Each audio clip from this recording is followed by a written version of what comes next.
Hello, everybody, and welcome to the brand new podcast, JV Starters, with myself, Andy Vigu, and my co-host, Will Barrett. Will and I know each other because he went to high school with my son, and who graduated in 2023, and both he and my son are very knowledgeable when it comes to sports. But we're also from different generations. So I always had great conversations with my son, who's now overseas in Ecuador serving a mission for our church. We had great sports conversations, and it was interesting to hear the perspective of two different generations. So this idea came about. My son and I had talked about maybe doing it, but now he's gone for 2 years.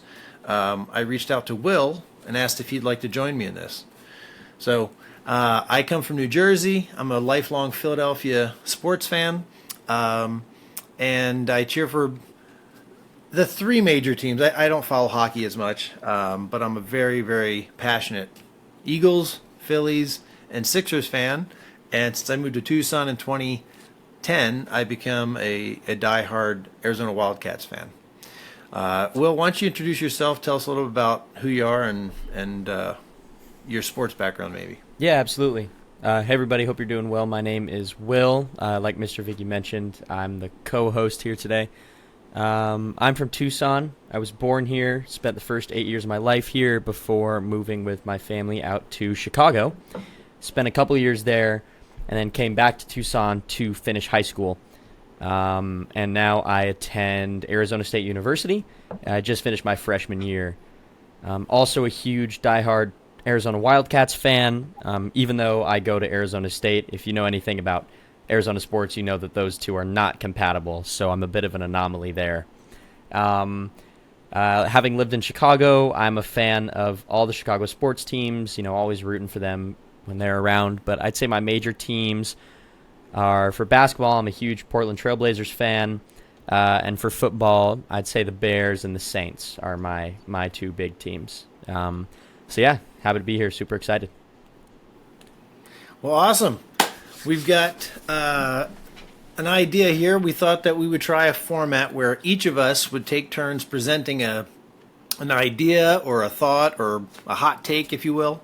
Something we prepared just a couple minutes on, and then we'll allow the other person to respond, but they don't know what the topic's going to be, the specifics going to be, although everything today is NFL, right? Absolutely. So, Will, do you want to lead us off? Give us the first topic, and Sure. we'll talk about it for just a couple minutes here. Sure, yeah. And I have no idea what's coming, so I'm trying not to stumble too much. Yeah, I think sort of a good place to start, being in the off season. The new players coming to the league that everybody talks about the most are going to be those rookie quarterbacks. So I wanted to talk a little bit about maybe who we think are the best three rookie quarterbacks coming into this year, / who do we think is going to be the biggest bust. So my stance, very briefly, I think it's boring, but I do think Caleb Williams is going to be absolutely phenomenal. I think there's a lot of people who think his last year in college, some of his performance it left a little bit to be desired with some of the games he lost. But if you had watched him at all throughout the year, like I did, and his previous Heisman year, I mean, you know that all the tools are there 100%. And, football at the end of the day is a team sport. So it's hard to blame a quarterback for some close, double-digit losses, like 43-39 against a team. So I think he's going to be outstanding. I'd say the big hot take I have is I think J.J. McCarthy is also going to be really good. I know a lot of people are super low on McCarthy because he was in a loaded Michigan offense, didn't throw the ball as much as a lot of these first-round quarterbacks did, had a fantastic defense, fantastic running back. And my sort of counter to that is he didn't throw the ball a lot in college because he didn't have to. I mean, that wasn't how Michigan was winning football games. But you can't win a national championship if your quarterback doesn't have the tools to throw the ball consistently. And every time he was asked to make a throw, especially on 3rd and long, where he was historically dominant, he made the throws. And I think in a system like Minnesota that already has arguably the best receiver in the league and a really good running back in Aaron Jones, I think he's the perfect fit to start off there. I think he'll start really well. and I think he'll be really solid for a couple years down the line. So I'd say those are my two sort of takes on these rookies. I'm interested to hear what you have to say, though. Now, what's funny about this, what made me laugh immediately was my first idea had to do with the first-round quarterbacks. I was worried this might happen. I'll just go right to what my thought was, because my thought was that Bo Nix is going to be the only one worth anything in a few years. Wow. And yeah, call it Really? hot take for a lot of reasons, but I've liked him since he was at Auburn. I think the guy's tough. I think he's a winner. So I'll start out with that I think he's going to be the steal of the first round, of course, and then I think that he's going to have the best career. Is he going to be a Hall of Famer or anything? I think that's way too much to project, but I think he's going to have the best career, and in a few years we'll be like, oh my gosh, how did we not see this before? Last year we had C.J. Stroud came in. Not that he was, an unknown coming out of Ohio State and everything. I mean, drafted, was it 2 or 3 overall? I mean, It was 2, yeah. Very high. He was taken, but he was overshadowed by Bryce Young, and Right. Bryce Young is terrible. So to go back to the other guys, Jaden Williams. What colors my philosophy here? A lot of it is based on personal experience. So what's funny is if you look at the finalists for the Heisman, most of them played in the Pac-12. Mm-hmm. And I'd seen them play in person as a Wildcats football season ticket holder over the years.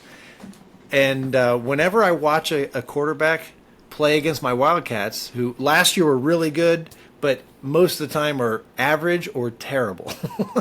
Right. And so if I see you struggle against them, you go way down. Like when Josh Rosen came out, everybody was real high on him, and I said he's going to be terrible. Right. Jared Goff came out, I wasn't high on him either. And he's got talent, but it's taken so long to develop. Right. So when I look at Bo Nix did come out here and play, I think he produced. I remember watching Jaden Daniels, and I was shocked when I looked up his numbers to see he actually shows is fairly accurate. But when I'd watch him, he'd overthrow guys like all the time. So was he really good when he went to LSU because he has first-round draft picks catching the ball? I don't know. But I feel like he's a guy who, although he's listed at 6'4", 210, he looks too skinny to me. He looks like that guy who's going to get hurt and going to get broke. Right. So I'm concerned about him.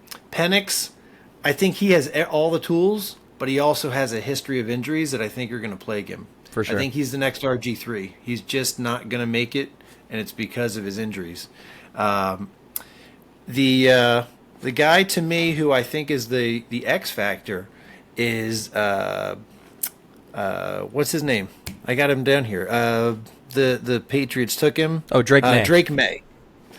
Drake May is that guy. He reminds me. To me, he looks like he's between Mitch Trubisky and Josh Allen. And It's pretty big range as a Bears there. fan, you don't want to hear.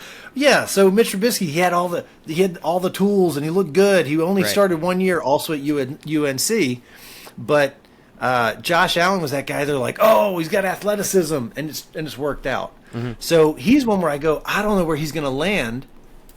I think that's his ceiling, his floor and ceiling is those two. Did I miss somebody? Oh, McCarthy. McCarthy's another one who I think he's going to be solid. I just don't know if he's going to be that like solid backup where he's like really smart and he's got, Yeah. he's one of those guys where you feel good having him on your bench and you're going to put him in and he's going to have a long journeyman career, or is he going to be a Tom Brady where he comes out and he's just sharp and he's another Michigan guy. So that's kind of that. It's funny that we both had our topic had to do with those quarterbacks. Not surprising. Yeah. I mean, it's a very popular topic, but it's interesting that we have such different views on it here. And after the end of this season, I think it'll be interesting because one of the unusual things is we have 2 of these guys are Heisman winners. Mm-hmm. But I think that only backs up my point even more. I looked up the Heisman-winning quarterbacks since 2000. Almost everybody's is a quarterback, right? We had Devontae Smith. We've had Mark Ingram, I think. Derrick Henry. Derrick Henry. and the other running back from Alabama years before. Yeah, Mark Can't think of his Ingram. name right now. Yeah, Mark Ingram. So everybody else is a quarterback. And if we run through, we'll have to see about the last two. But then before that, Bryce Young, Joe Burrow worked out pretty well. Kyler Murray, Baker Mayfield, Lamar Jackson, okay, I'll take him. And then before that, you've got Mariota, Winston, Manziel, RG3, and Cam Newton back to 2010. So It's hit or miss for sure.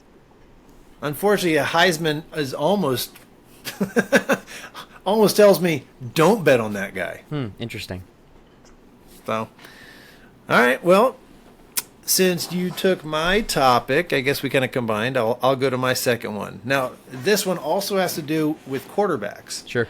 And while this may be the hottest take I have here today, it's not intended just to inflame things. It's I exciting. literally think this would be a smart move, but everybody would just call it a hot take. My hot take is that I think two teams could resolve a couple of issues, and I think it would be good for both of them.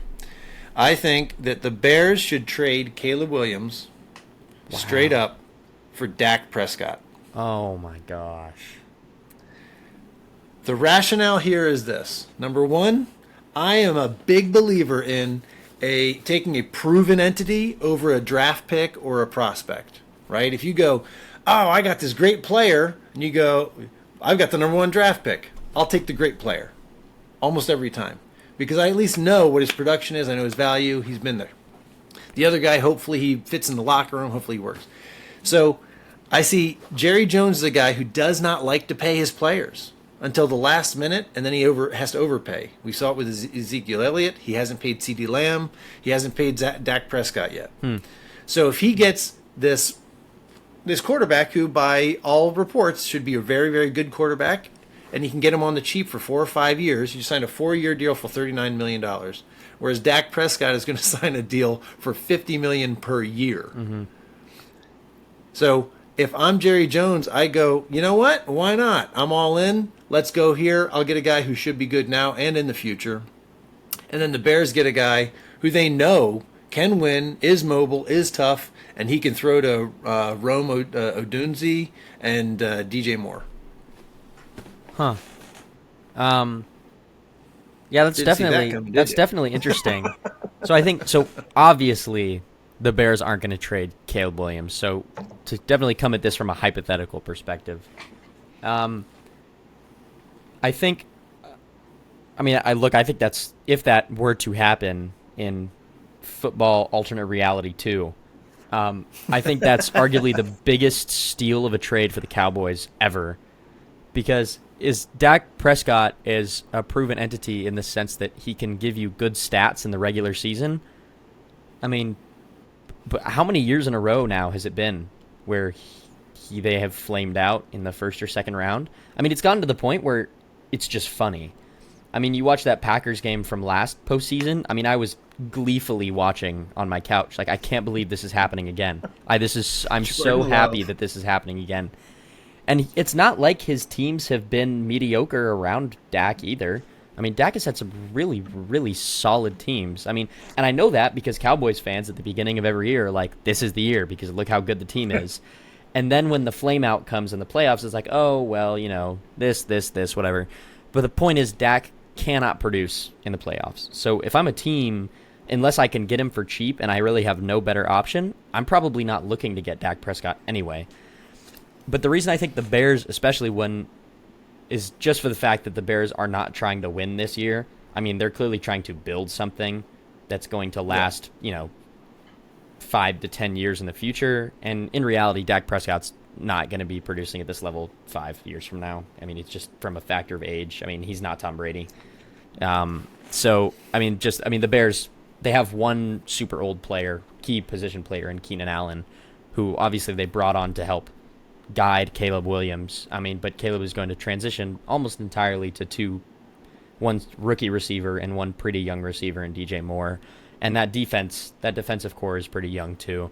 So I think just from a build for the future perspective, I don't know why the Bears would go get a rookie quarterback would go get a veteran quarterback. If they were trying to win now, I suppose the Dak Prescott idea isn't all that terrible. I just don't think that's what they're trying to do. No, it's a fair point that you make there. Like they weren't one piece away, right? Mm-hmm. They may be one piece away from the playoffs. They're not one piece away from winning a Super Bowl or championship. The problem I have with whenever people talk about this building for the future thing, Yeah. is we always talk about we're building for the next 10 years, when the average guy doesn't last that long. Oh, totally. So if I say I got this guy in his prime, granted he's expensive, right? Dak's going to be very expensive. He's not like he's under contract and you got him locked up. He's going to be expensive, but I like a deal like that where I say, I've got these other guys here. Let's not waste Rome Odunze or DJ Moore's years. We got this here. We got a line, whatever.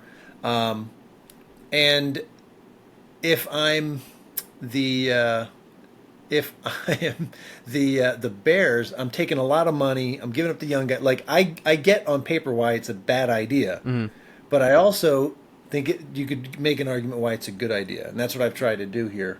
So, will it happen? No, it'll never happen. But I am waiting for the GM out there that gambles like this. We just watched Atlanta.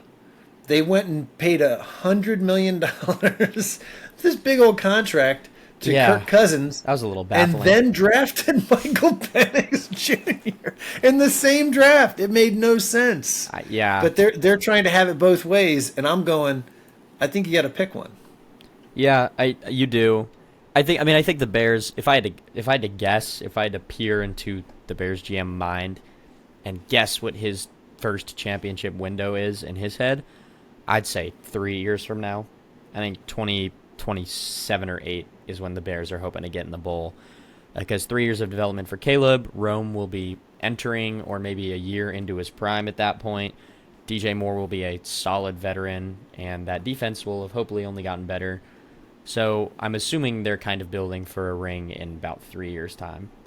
And Dak Prescott just happens to be the most expensive first-round playoff exit in the league. So just kind of for that goal, it just doesn't really fit. But now, as far to be as fair, like you said, the it's a team goes, sport. Yeah. Oh, totally. Totally. So I mean, I don't know if he's not under the glaring microscope of Jerry World and the Cowboys. Does that mean something? It's not that Chicago's a small market, but it's one with low expectations. Yeah, totally. It's totally possible he could perform in a different situation.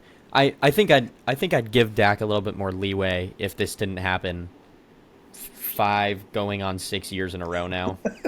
I mean, believe me, as an Eagles fan, oh my gosh, I almost said that. As an Eagles fan, I love nothing more than watching them lose. Oh, totally. I'm not going, hey, let's hand them a young guy and let's see them win. Yeah. That's not what I'm after. I think that's obviously a controversial take, but I just don't see the point in planning past 4 or 5 years. We've gone over time on this here, but I've seen time and time again where a team blows it in the draft, right? They screw up, they take somebody who's a bust, but if they're smart enough, 3 years later, you don't even notice it, right? I mean, we watched the Eagles take Wentz, and he looked good for a few years, and then they traded him over to the Colts, or wait, he went to Washington first, and then the Colts. They kept getting draft picks out of it, and later that turned into a bunch of other picks that worked out for them. So It's funny, I just don't see that first round pick as consequential. And anybody who's talking about we're building for 10 years. Come on, Tom Brady's don't come along all the time. Yeah. Not everybody can be the Patriots. Nope. I mean, Aaron Rodgers, he left his team. They all leave. Yeah. If they last long enough, most of them leave. Yeah. All right, we've gone over time. Go ahead. What's your next topic? Yeah, sure. I saved kind of my most interesting one for last. So my next one's a little predictable, but just kind of talking Super Bowl predictions / favorites for this season. I think it's always interesting because, I mean, I like making Super Bowl predictions the summer before a season and then just looking how wrong I was the next year. So, I mean, I'm thinking maybe I'll give the matchup I think will happen, who will win, and then maybe like 1 or 2 dark horses, like teams maybe people aren't expecting. So my prediction for the matchup is I think it's going to be Ravens-Eagles is my prediction. I think we'll get a little bird battle going on.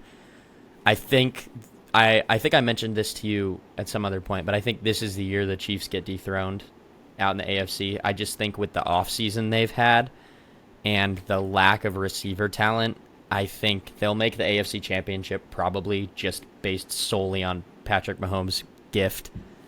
But the Ravens somehow got better, and they were already arguably the second best team out in the AFC.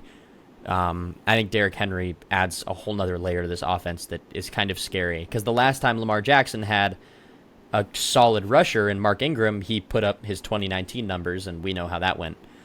And then as far as the Eagles go, I just don't trust Brock Purdy very much. I know he's produced up to this point, but I think at some point Christian McCaffrey is going to probably get hurt, and I think Deebo Samuel's a wild card, and I don't even think Brandon Ayuk's going to be there when the season starts.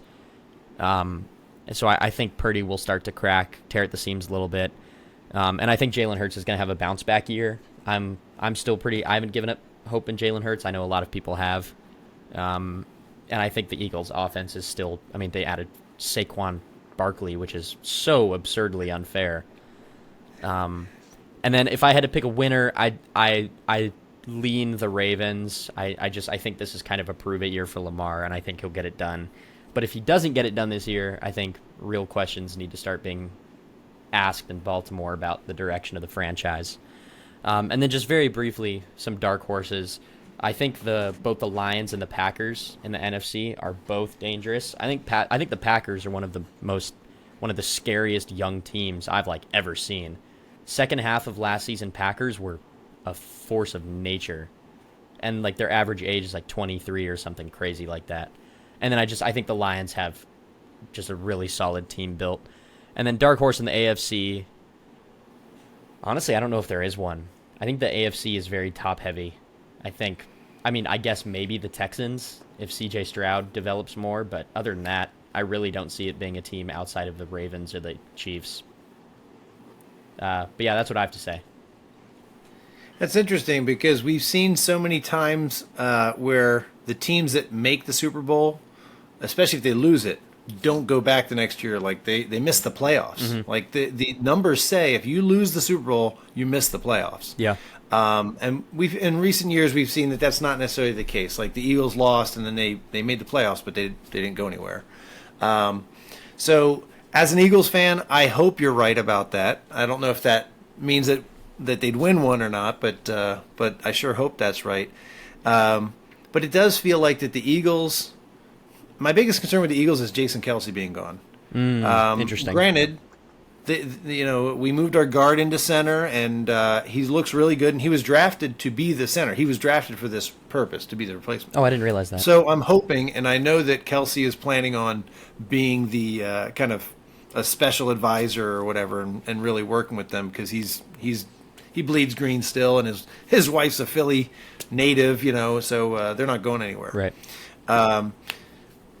The Niners have been so good that it's tough to pick against them. But like you said, McCaffrey, he's a ticking time bomb. It's only a matter of time.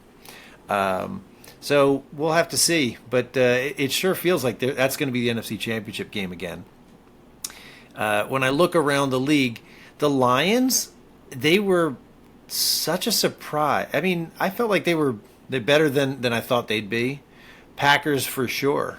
But they still, as an organization, feel like young and inexperienced to me. So absolutely. Are they going to get to the playoffs? Good chance, but that's again two teams from the north. Mm-hmm. So it makes it really really tough to see that when you also have the Vikings, who I think are very good in that same division. So I'll tell you that I think that's good, but. You know what? If you're going to ask me to put, it's almost like when you say, "Well, Tom Brady's old, he's too old," right? I kind of feel that way about Andy Reid and Pat Mahomes right now. Can't bet against them. It's just not a good idea. I think you're going to lose a lot of money betting against those guys. Yeah, absolutely. So I'll say if they stay healthy, I think they got a great shot at a three-peat. Totally. It's been a million years since anyone's even come close to that, but. It was the Patriots who had a chance to do it in the early 2000s. The Cowboys had a chance. So it's very rare. But, if you're saying the Chiefs or the field, I'm still probably going to take the Chiefs. Unfortunately, I've watched what they've done to my Eagles. So I think that's where I'm at on those there. Otherwise, you talked about dark horses. If you want to go real wild with a dark horse, I would say the Chargers. So I don't know that the Chargers are going to go anywhere, especially when they're in the same division with the Chiefs and Pat Mahomes. But another guy who I have a hard time betting against is Jim Harbaugh. Jim Harbaugh, wherever he goes, the teams get better, and the first year they get better. So, he's probably as good a pick as anybody as a dark horse. It would be pretty wild in year one for him to go up there, especially after he's gotten rid of his top wide receiver and some of the changes he's made on the team. But Yeah. I don't know. Your guess is probably as good as anybody's on who's going to go to the Super Bowl. Yeah, people who know me know that I'm a huge Justin Herbert fan. So I love saying the Chargers are there. And I would agree with you if they didn't have the worst wide receiver core in the NFL. I think they're like two decent receivers away from being there. But, I mean, when your number one option is Quentin Johnston, who was statistically one of the worst rookie wide receivers ever, I kind of hesitate to put you in the Super Bowl conversation. But I love Justin Herbert, and I like Jim Harbaugh, so I'm there with you on that for sure. Yeah, I figure you got to make a wild pick. That'll be my wild one. Oh, totally. So my final topic is something that I learned, believe it or not, when I was in high school as a teenager. I remember feeling like I'd kind of cut to the bone and figured out something that it seems like a lot of people on TV and the commentators still haven't figured out, and that is, I don't care who you got on your team if your front office is terrible. The teams with the best front offices in every single sport win. They win during the season, they win in the playoffs, they tend to win championships.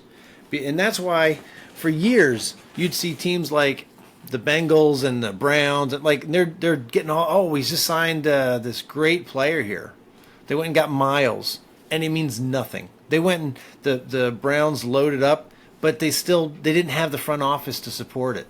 So back in the 90s, you had the Cowboys were terrible, and then they brought in Jimmy Johnson. I mean, Jerry Jones had bought the team, and he ran Tom Landry, his legendary winning coach, out of town, brought in a good winner.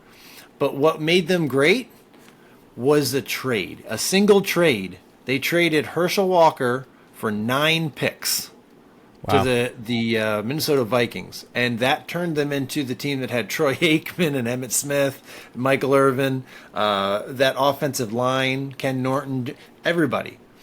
And so you look at a team like the Bengals. I looked them up there, and the owner is Mike Brown, who's the son of Paul Brown, a legendary guy who, from the Browns and everything. Yeah. He back in 1999, Mike Ditka, the coach of the the New Orleans Saints, offered him. We love Mike Ditka, Chicago Bears legend. Yeah, I don't think the Saints feel the same way. No, they do not. He actually offered 9 picks for the 3rd overall pick to the Bengals. And Mike Brown said no. Instead, he drafted Achilles Smith, who played a total of 22 career games. And that's how bad teams stay bad. Somebody offers you 9 picks, I don't care who is up there to draft. You take the 9 picks.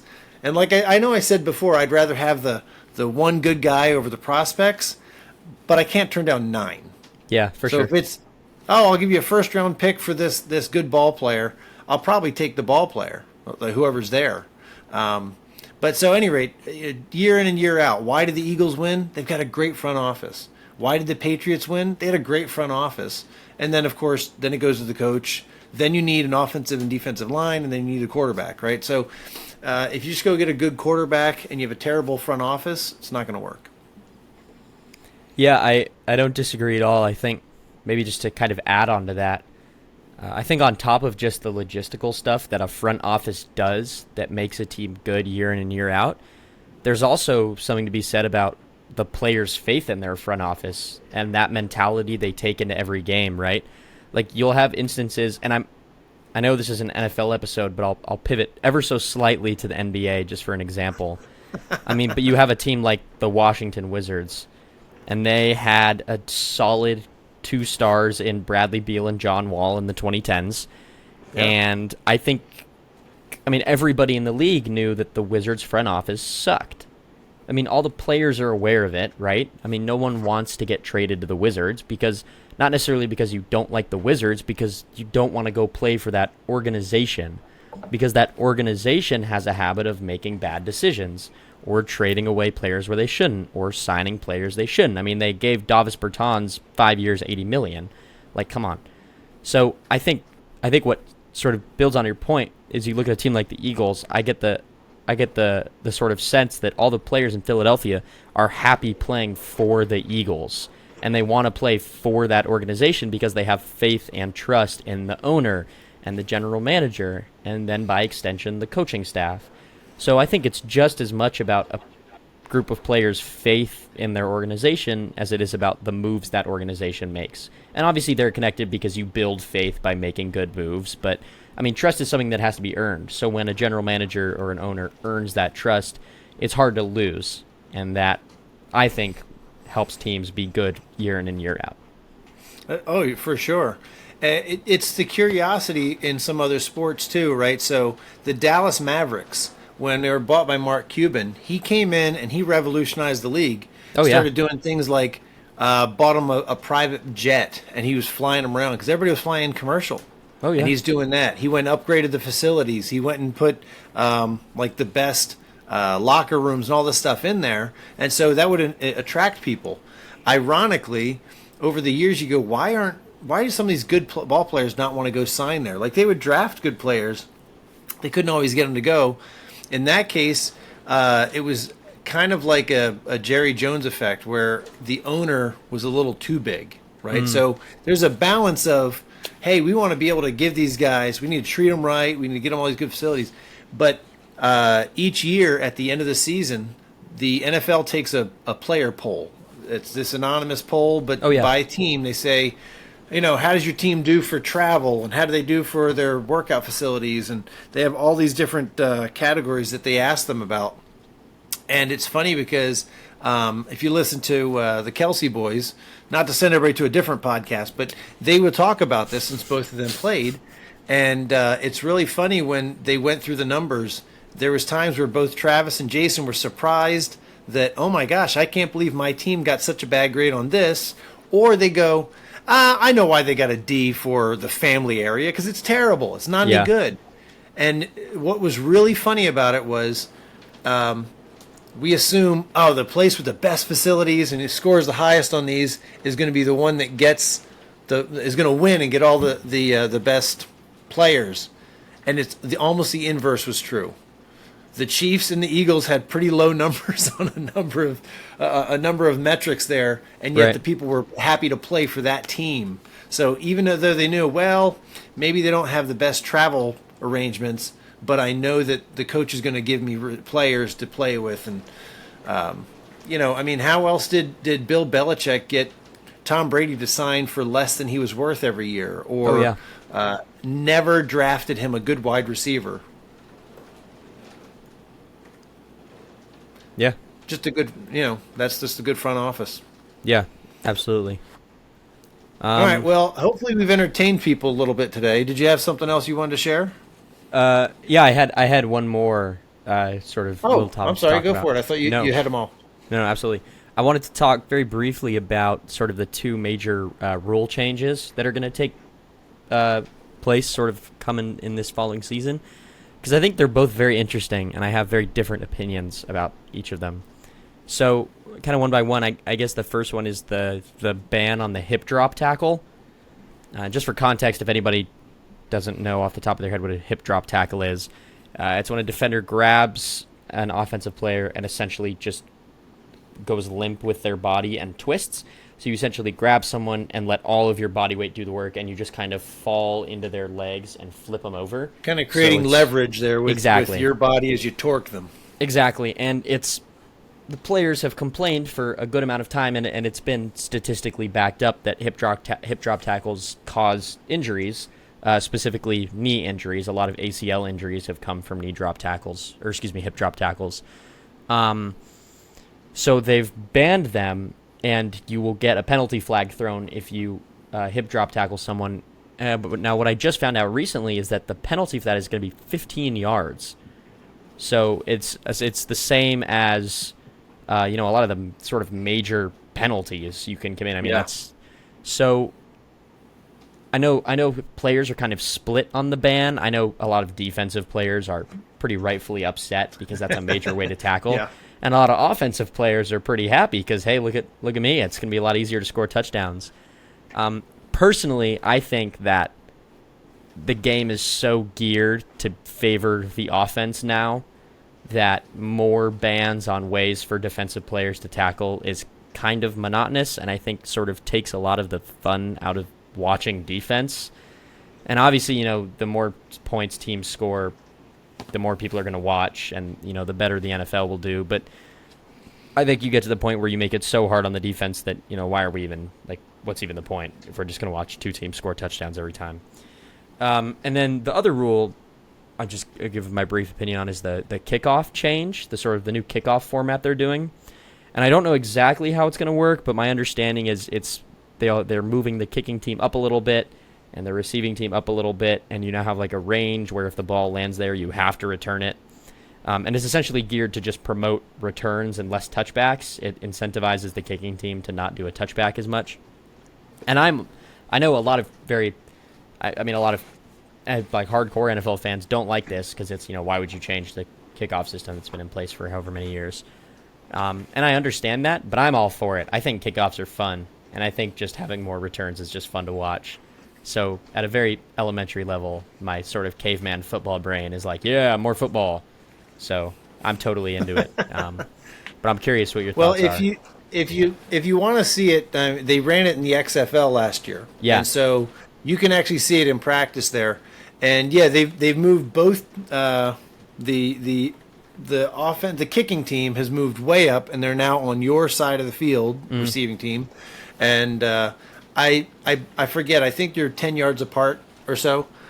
But the ball, nobody can move until I don't know if he has to catch the ball or the ball has to go over the head of the receiving team. And it has to land between the goal line and the 20-yard line or something like that, right? Like there's going to be a learning curve to this, but you know what? I'm all for trying something new, right? If you go, hey, look, we want to reduce the injuries here, but at the same time, we want to be able to have a chance at the most exciting play in football, right? So I'm okay with that and trying it out. And if it doesn't work, well, everybody's playing under the same rules here. So maybe there's an asterisk next to 2024, and we go back to the old way. But the idea is if they don't do something soon, there won't be any kickoff at all. Oh yeah. So it was basically coming down to either let's try this modified version of it, or you just get the ball in the 25-yard line and we go. Yeah. The biggest problem I had was onside kicks. Because if you want to do an onside kick, now you have to announce it. There's no surprise onside kicks anymore. And my Eagles have done this a number of times where they just went, ha ha, here's an onside kick. They did it to the Saints. They've done it in playoffs. And so I love the surprise onside kick. So that's my problem with this new rule is that you can't hide an onside kick. You kind of go, all right, this is what we're doing, and then that works the way it always has, as far as I understand. The other thing I thought was interesting is there was some things like the Eagles made a proposal to the league. I believe it's in lieu of an onside kick, you get the ball automatically, but it's 4th and something. I've heard 4th about and 15. this. Yeah.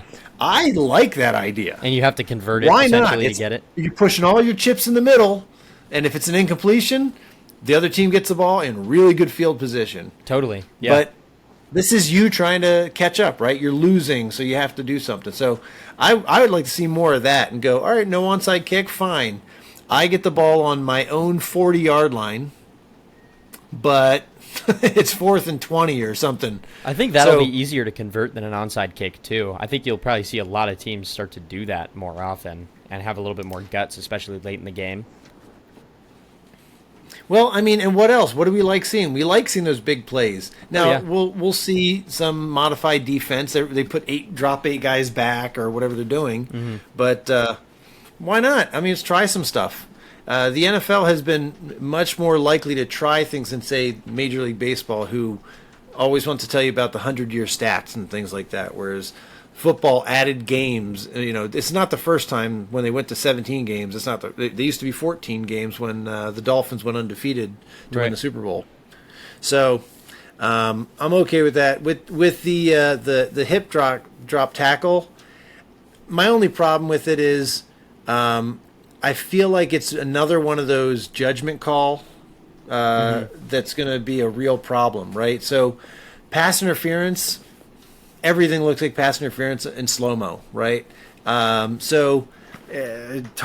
and the crown of the helmet, there's certain things that I think should be there. I mean, the defenseless receiver, there's some things that are just egregious. When guys come in and they'd spear them and helmet to helmet. 2019 NFC Championship game. My Saints robbed of a Super Bowl appearance. That may be the most egregious. Never forget. But see, but the funny thing is that's a failure of the replay. Yeah. So yeah, I'm not even that. Like if the guy called it and he just blew it on the field, they had a replay and blew it. Oh yeah. So if we want to go on that subject, I'll tell you that I'm in favor of getting rid of instant replay or modifying it to the point that if you want to look at instant replay, it better be so egregious I can see it in the first. I get 30 seconds. Like, it's not one of these, we're going to take 3.5 minutes and we're going to look 6 different ways. Oh, yeah. You can look at a couple of angles, and if it's not obvious, keep playing. Mm-hmm. It better be egregious, right? And in baseball, I think that they should only be doing instant replay for home runs. Everything else, I think we're just going to live with it because time and the ball and the glove and I just think it's over the top. Basketball, there's so few things like the inbounds, out of bounds. Yeah, you already don't get it that much in basketball, so. At the end of the game, they're watching which finger did it come. Yeah, basketball. It's like I'm over. Great pace for, 55 minutes, and then the last 5 minutes take an hour and a half. So. Well, both football and basketball are real momentum games, right? Mm-hmm. Baseball a little less so. There's a lot more standing around, but in football, like the whole idea of we have defensive players who fall down and pretend that they have cramps to stop the momentum. Oh, yeah. Basketball is even more momentum, right? I mean, they're up and down the court. So I hate when it's like, oh, we're gonna do a review here for 7 minutes to see did it go off his finger or his finger go out of bounds. Like, make it a jump ball if we have to. Let's just keep the game going. Yeah, absolutely. All right. Well, I had one little bonus thing that I wanted to ask you about. Sure. So you had a nice career in high school, as a tennis player. I did. Do you follow the pros? I do, very closely. My mom and I are Yeah. huge professional tennis fans. Okay. So what do you think of the hottest young player out there? What's his name? Carlos Alcaraz, baby. Alcaraz. Yeah. Four slams already? Oh, yeah. Yeah, I mean, I tell this, my mom and I have the same conversation every time we watch him play a final together. And I say, Mom, now you remember the first time we watched him, right? And she says, oh, yeah. And it was the 2000 and I believe either 20 or 19 U.S. Open. He had a third-round matchup against the, I believe, then 4-seed Stefanos Tsitsipas. And he was 18 or 19 at this point, and nobody knew who he was. This was his first or second Grand Slam. I remember it just happened to be the match that was on at the time. And we were like, oh, we'll watch Tsitsipas beat up on this person. Poor kid. What a sad draw. And then he wins in 5 sets, and to this date, one of the best tennis matches I've ever watched. And I go back and I watch the highlights all the time. And ever since that day, he's been borderline unstoppable. So, I mean, I love him. I love watching him. My favorite player is sort of the other super marquee young talent, Sinner, Yannick Sinner. He won the Australian Open this year. And I think those two are going to have a pretty incredible rivalry for the next 15 years easily. So professional tennis is in good hands, in my opinion. So I don't know if the recording got it or not, but you froze for a second when you were mentioning the other hot player that you meant. I just didn't catch the name. Who'd you say? No worries. Yeah, Yannick Sinner. He won the Australian Open earlier this year. Was his first slam. He, I think, is 22, 23 years old. And his thing that's really interesting and I love is he started playing tennis competitively when he was 16 years old. I mean, he started playing like super late in his life. I mean, he had played tennis before, but he only really got competitive in his mid-teens, which is unheard of for professional tennis players. I mean, that's not possible. I mean, you're supposed to start as a young talent. The Williams when you're sisters 5. coming up with the tennis in their Yeah. hand. Oh yeah. I mean, no other player on tour that's as good as he is started then. I mean, they all started when they were 5, 6 years old and traveled and all that. So, plus he's a really cool guy, super nice, and he's ridiculously fun to watch. So I was just kind of saying that I think he and Alcaraz's rivalry are going to be a pleasure to watch unfold over the next 15 years or so. Well, that's awesome. You know what's funny is I remember when Novak Djokovic kind of first broke onto the scene, and the discussion was, boy, this guy's really good. But see, you were too young to probably hear too much of this. But at the time, they said, "Oh man, this poor guy was born at the wrong time because he's got Rafa Nadal, and he's got Roger Federer just mopping everybody." Yeah. And I remember before that watching tennis, and I don't follow it really closely, but I watch some of the bigger ones and follow some things. And I love Rafa. Rafa was my favorite. He's my favorite too. I have a picture of him right here on my wall. You can't see, but there's a poster of Rafa right there. Well, I just thought it was so cool, and he owned the French Open, and he owned clay. It took Djokovic forever to finally win in France, but the king, baby. I mean, obviously Djokovic owns the Aussie Open. He's won 10 of them. He's crazy. But when Pete Sampras decided to retire, at the time he had 14 slams, 14 majors, and people were just in awe. Oh my gosh, 14! This is amazing.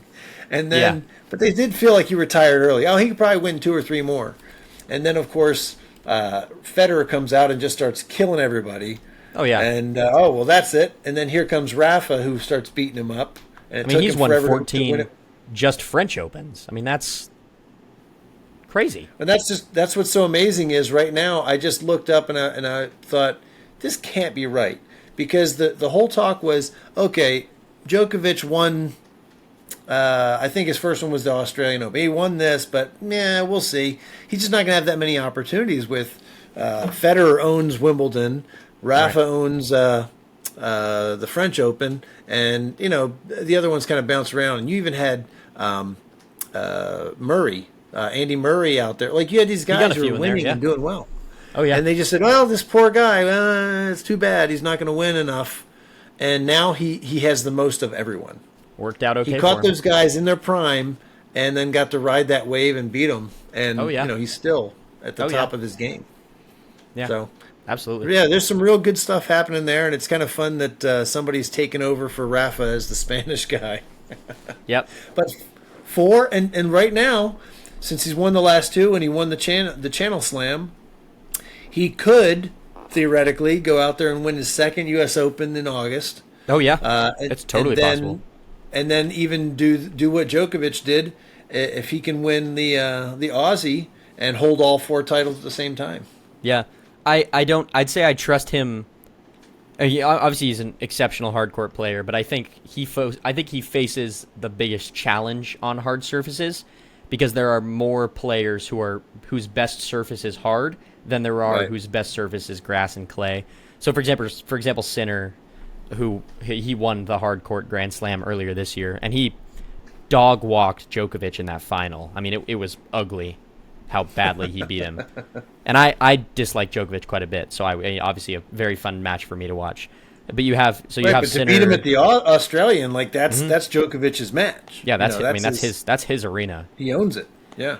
Yeah, you have a lot of young players as well. I mean, you've got Ben Shelton out of the United States, who's a hard court maestro, and sort of a lot of the other, sort of 5th ranked to 25th ranked players. A lot of their best surface is hard, so I think he faces the biggest challenge at the U.S. Open. But there's absolutely zero reason he can't go out there and win it. So I'm excited to see what happens.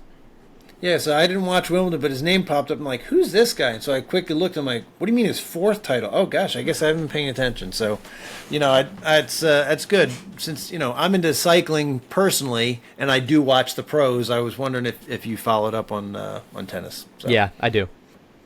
Awesome. Well, let's we've already probably lost anybody, I don't know who's still around watching this, but I had a good time. We had some technical difficulties, which we're going to have to hash out here. First episode things. In post. It's only up from here.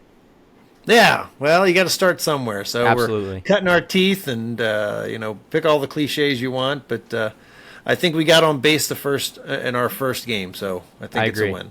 I agree. All right, well, like and subscribe and whatever else I'm supposed to say, people. We'll see you guys next week. Let's go.